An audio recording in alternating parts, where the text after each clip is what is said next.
I'm Attorney Zach Townsend with Pro Legal Care. I've been handling DCFS matters since 2011. The important thing to know about DCFS matters is they can happen to anyone. One mistake, one split-second decision, one moment of not paying attention. Things that we do as parents every day. The most important thing to do is to take action. You can't wait. You can't let the problem solve itself. You can't ignore it. You have to face it, and you may be required to cooperate. And if you don't take it seriously, it's going to reflect on your judgment as a parent. You might need to call off work if you find out that you've been contacted by DCFS. They are not going to be very sympathetic if they have to work around your schedule. This is a top priority. This involves your parental rights. Can you refuse to talk to DCFS? Can you refuse to let them in your house? The short answer is no. You are expected to cooperate, and you are expected to let them in your house. Even if they don't have a warrant, are you going to get arrested if you refuse to allow DCFS to enter? Probably not. But your parental rights are at stake, and you may lose your parental rights if you don't cooperate with DCFS. Can you find out who made the report to DCFS? The answer is no. The reporter of a DCFS hotline call or suspected abuse or neglect is anonymized, and it remains confidential. You're not allowed to learn of who made the report to DCFS. DCFS cases generally begin with a hotline call. A hotline call is how they refer to the report. Somebody's reported to DCFS a possible or suspected abuse or neglect. Are the records of DCFS public? Answer, no. DCFS records are private and they're sealed. They're only available to limited classes of people. Does a DCFS investigation show up on a background check? The answer is yes, but you need to understand that it's only for certain background checks. If you're indicated by DCFS, your name ends up on a registry. It's not a public registry, it's a private registry. What does DCFS consider abuse or neglect? The answer depends. It depends on the context, it depends on the circumstances, it depends on the history, it depends on the age and the maturity of the child. Frankly, it depends on the caseworker who's assigned your case. We all have subjective opinions, and those subjective opinions come into the work that we do. A lot of people ask me, how old do my children have to be before I can leave them home alone? There's no magic age at which you could leave your children home alone. It all depends on the total circumstances. The age of the child is important, but also the history of the child's behavior, the maturity of the child, the length of time that the child would be left alone. So it very much depends. How long can a DCFS case stay open? The law provides that a DCFS investigation that is open should be closed within 60 days. Oftentimes that's not met, whether it's because DCFS didn't take quick action, as maybe they should have, or because DCFS is understaffed or overwhelmed with a high volume of cases. These cases could stay open for months, sometimes years. It all depends on the circumstances, the severity of the harm alleged, and other parts of the case and other facts and circumstances. The most common process that DCFS does is called an administrative investigation. The administrative investigation is where caseworkers go out and find information, make sure that they lay eyes on the child, make sure the child is safe. There will be a home visit. When there's a home visit, are you allowed to not allow DCFS to enter your home? Short answer is no. You have to let them in. Long answer is you could deny them access, but there are going to be consequences if you deny DCFS access. DCFS will not need a warrant to be exercising this type of authority. When DCFS is investigating and wants to hear from you, if you exercise your right to remain silent, that can be used against you in DCFS matters. DCFS is a child welfare agency. If you are not willing to cooperate, then you could be facing very serious consequences that affect or even compromise your parental rights. It's important that you're truthful to DCFS. One white lie can change the direction of your case in a very negative way. This is something that really is going to come into play in terms of their perspective of you as this investigation unfolds. So it's very important that you're truthful. And sometimes showing humility helps you get through the case, not just for you personally. Sometimes DCFS just wants you to have the awareness that maybe what you did wasn't that smart, but everybody makes mistakes. And sometimes it's okay to acknowledge that. If DCFS offers you services, are you required to accept them? The short answer is yes. The long answer is that they consider it to be only a recommendation and that you're not required to participate in services. But when DCFS recommends that you do something and you don't do it, that could be used against you in the future. Can DCFS talk to your children when you are not around? The answer is yes. They have every right to, and you really can't prevent them from doing so. DCFS has the right to talk to your children at school or some other setting where you are not there. If DCFS comes to your home and wants to speak to your children, they're going to be allowed to do so. After the DCFS investigation is concluded, when you receive your results of the investigation, they're going to come in the form of a letter. The letter is going to specify either the investigation was indicated or the investigation was unfounded. Indicated means that they have found credible evidence that the abuse or the neglect has occurred. Unfounded means that they have concluded that the abuse or neglect did not occur, or there was not enough evidence to say that the abuse or neglect actually happened. If you're indicated by DCFS, your name is put onto a registry of neglectors or abusers. The list is not a publicly available list, but it is accessible by certain employers, schools, nursing homes, hospitals, police. If you have been indicated by DCFS, it could jeopardize your job. If you work at a place that services children, disabled people, elderly folks, other types of people who are especially vulnerable, those places have access to the registry. If you are indicated by DCFS, you might be limited in your ability to volunteer or to participate in your child's field trip or class party or other type of school participation as a parent because they have access to that registry. Can you appeal an indicated finding by DCFS? The answer is yes. If you are indicated by DCFS, you will be notified by mail. You will receive a letter that states that you are indicated. You can submit a request for appeal within 60 days of the date of that letter. When you submit a request for appeal, you can ask for an expedited appeal, which means that the result of the appeal will be provided within 30 days of that request being received by DCFS, or you can request a regular appeal, which means that the results of your appeal will be determined within 90 days of your request for appeal being received by DCFS. When you submit a request for appeal, it essentially gets you a court date.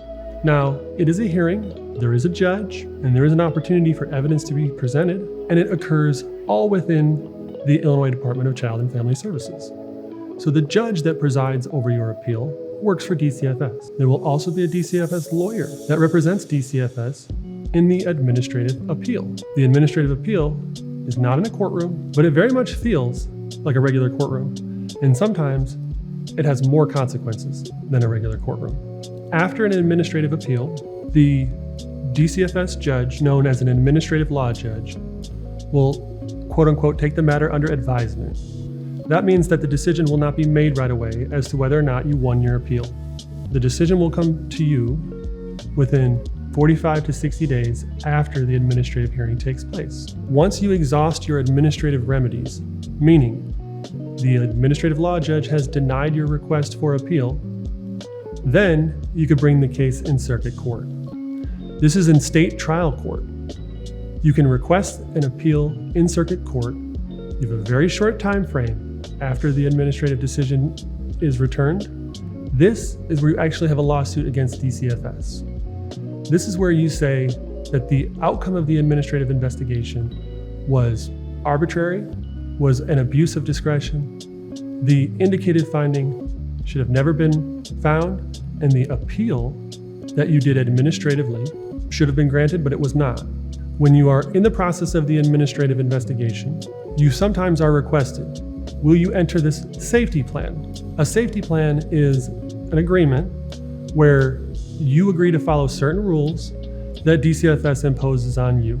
Those rules might include that a certain person is not allowed to be around your child. Those rules might say that you are not allowed to be around your child unless you have somebody present with you as a supervisor that's been approved by DCFS. The safety plan might say that the child will no longer live with you until further notice. There are all kinds of different terms that a safety plan can include.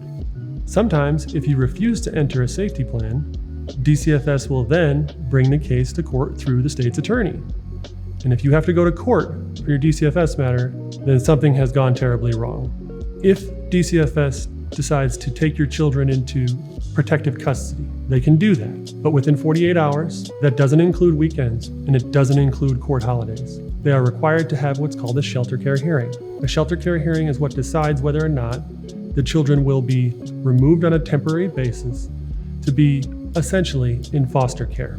At a shelter care hearing, if the state's attorney is able to prove, based on a preponderance of all of the evidence, that there is urgent and immediate necessity to cause the children to be brought into foster care, then that's exactly what will happen.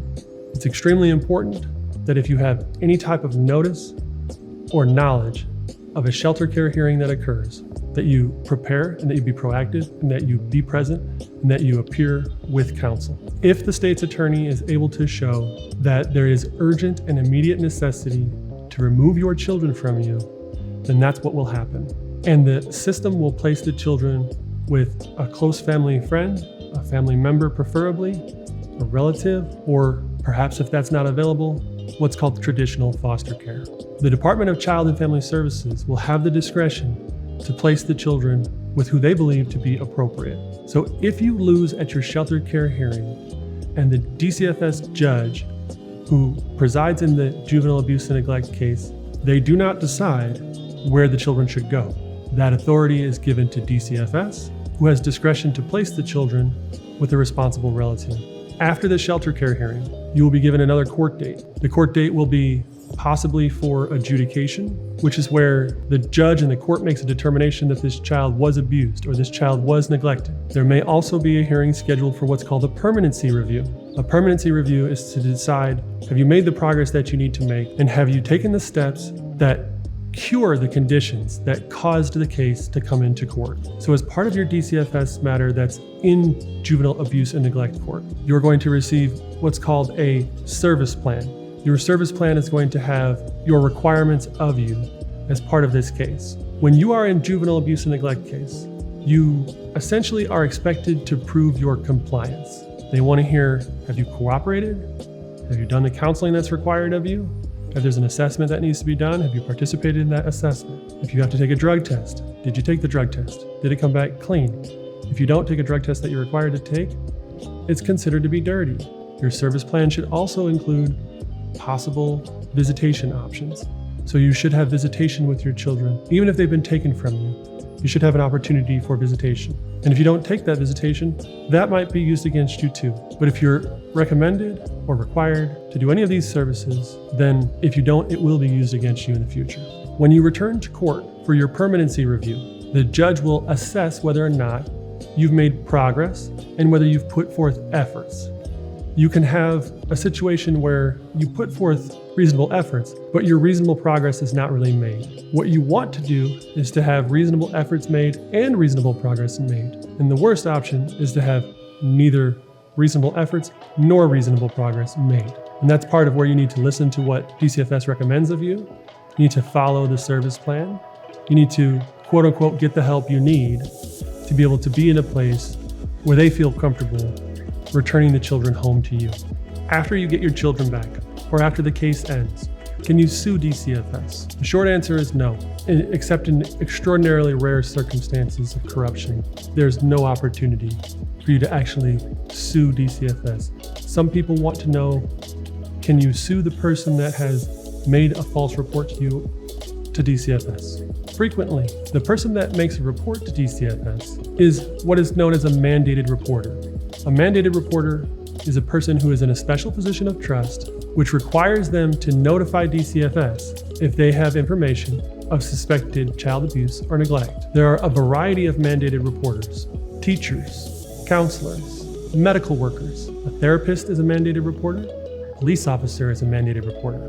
Part of the mandated reporting process is to protect the person who makes the report, because if they're required to make the report, then they can't be blamed later for making the report or sued later. Are there consequences for a person who makes a false report to DCFS? Yes, there can be consequences in the form of criminal prosecution. Because a false report to DCFS is considered to be a form of disorderly conduct under the Illinois Criminal Code, you can also ask DCFS to flag an outcome of an administrative investigation as harassment or to flag it as a false report. If DCFS is involved in your family, you need help and you need to act quickly. So make sure that you call me. I can get on the phone with you for an emergency consultation if needed. Just don't wait, take action, give me a call, and I can show you your new path forward.